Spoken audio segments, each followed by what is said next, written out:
Faut-il craindre un gros désordre sur les devises en cas de Brexit chaotique? Jusqu'ici, l'électrochoc du Brexit, aux modalités plus qu'incertaines, a déjà produit un décrochage de plus de 20 à 25% de la livre par rapport à l'euro ou au dollar. Le décrochage de la livre date en fait de la réélection de David Cameron, qui entérinait de fait la tenue d'un référendum à l'issue incertaine. La devise était alors sur un train haussier, atteignant des pointes à 1,43 € pour une livre, en ligne avec la santé économique insolente de l'économie britannique. Elle renouait avec ses niveaux d'avant-crise après une longue période de bas étiage entre 2008 et 2013, durant laquelle la Banque d'Angleterre avait exploité de façon offensive l'arme de la dévaluation compétitive pour sortir l'économie britannique de la crise. Depuis juillet, avec l'arrivée aux affaires de Boris Johnson, elle est entrée dans une nouvelle zone de turbulence. À ce stade, il est vrai, il serait plus opportun de parler de volatilité. Le marché peine à construire une tendance. De telle sorte que l'on pourrait penser que le couloir de variation de la livre que l'on observe depuis près de 3 ans, entre 1,10 et 1,20, incorpore déjà l'hypothèse du pire scénario. Bref, si tempête il y a, en cas de no deal, ce n'est pas sur le marché des changes qu'elle se manifestera avec le plus d'éclat. Une prise de recul historique montre que la livre se situe aujourd'hui là où elle s'est située par le passé au moment des épisodes de crise les plus paroxystiques de son histoire récente.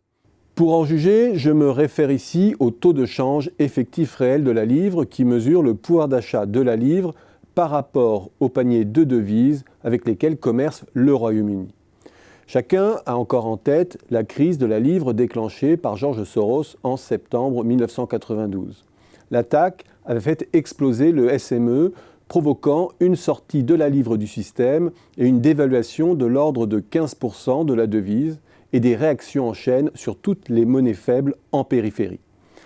Cet épisode spectaculaire apparaît a posteriori d'ampleur relativement modérée lorsqu'on le compare à la dépréciation qu'a entraînée la crise des subprimes de 2007 ou celle qui se dessine avec le Brexit. Elles ont néanmoins pour point commun de ramener la livre vers les mêmes points bas. Faut-il considérer dès lors que l'essentiel du risque est pricé et que le Brexit, même sous sa forme la plus brutale, ne peut pas faire baisser beaucoup plus la devise britannique? Non, pour 3 raisons. 1. La dépréciation de la livre depuis 4 ans a joué un rôle clé dans le maintien à flot de la croissance britannique, et notamment celle de l'emploi, alors même que les conséquences effectives du Brexit ne sont pas encore tangibles. Or cet effet s'étiole, la croissance britannique commence sérieusement à se fissurer, en particulier l'investissement. Le Royaume-Uni a consumé de la sorte la bouffée d'oxygène de la dépréciation de la livre avant même que le choc réel ne se soit réellement produit. Elle aura besoin, en cas de Brexit dur, de repositionner rapidement son commerce hors Europe, sur le plan géographique, et de relocaliser certains segments amont de ses chaînes de valeur et de renforcer son positionnement low cost. Une reconfiguration qui devrait aller de pair avec un nouvel épisode de dépréciation de la livre. 2. La baisse de la livre est mécaniquement amortie du fait de ses effets collatéraux sur l'euro. Le scénario d'un Brexit dur affaiblit aussi l'euro. L'instauration de contrôles et de barrières douanières affecte 12% environ des exportations de la zone, lorsque l'on élimine la composante intrazone du commerce européen. Mais pour le Royaume-Uni, c'est 52% des exportations qui sont affectées. Il est clair qu'il s'agit là d'un choc très asymétrique.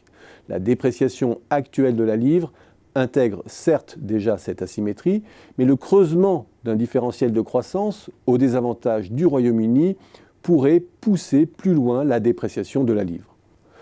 3. Contrairement à ce qui fut observé en 1992, l'euro protège la zone d'un effet domino qui pourrait conduire à un surajustement à la baisse de l'euro. Mécaniquement, les Pays-Bas, l'Irlande, la Belgique et la France seront les plus impactés compte tenu de leur exposition commerciale. Mais la désinflation salariale sera leur seul mode d'ajustement. C'est davantage l'effet flight to quality, le repli des actifs sur la zone euro, qui boosterait la valeur de l'euro par rapport au dollar et aggraverait le ralentissement européen qui doit dès lors inquiéter la zone. Il est peu probable, car c'est bien le dollar qui joue traditionnellement le rôle de refuge en cas d'incertitude. Mais il n'est pas à exclure si les États-Unis entraient au même moment dans une zone de turbulence financière.